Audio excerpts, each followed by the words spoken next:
সবচেয়ে শক্তিশালী যে ওসিলাগুলো দোয়া কবুল করানোর জন্য সেটা এটা একটা। বলেন যে সব আপনার জানা মতো সবচেয়ে বেস্ট ওসিলা কোনটা দোয়া কবুল? আমি বলবো এটাই।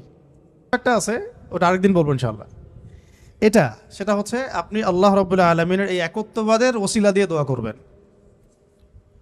আল্লাহ পাকের এই তাওহীদের ওসিলা দিয়ে, একত্ববাদের ওসিলা দিয়ে দোয়া করবেন। এইভাবে বলা, পরে শুনে আপনারা মুখস্থ করে নিয়েন।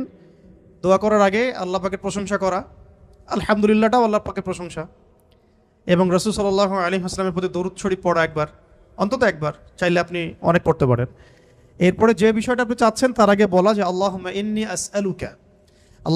আসআলুকা বিআন্নী, আগে বলে নেই, আল্লাহুম্মা ইন্নী আসআলুকা বিআন্নী আশহাদু আন্নাকা আনতাল্লাহ লা ইলাহা ইল্লা আনতা আল আহাদ আস-সামাদ আল্লাযী লাম ইয়ালিদ ওয়া লাম ইউলাদ ওয়া লাম ইয়াকুল লাহু কুফুয়ান আহাদ। সূরা ইখলাস যে জানে সে এটা সহজেই বলতে পারবে।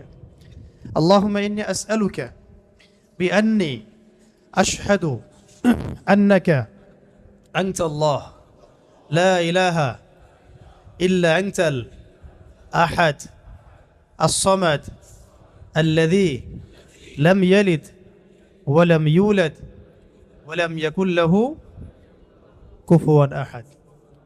এরপরে আপনি দরুদ শরীফ পড়ে দোয়া করা শুরু করবেন, ইনশাআল্লাহ দোয়া কবুল হয়ে যাবে।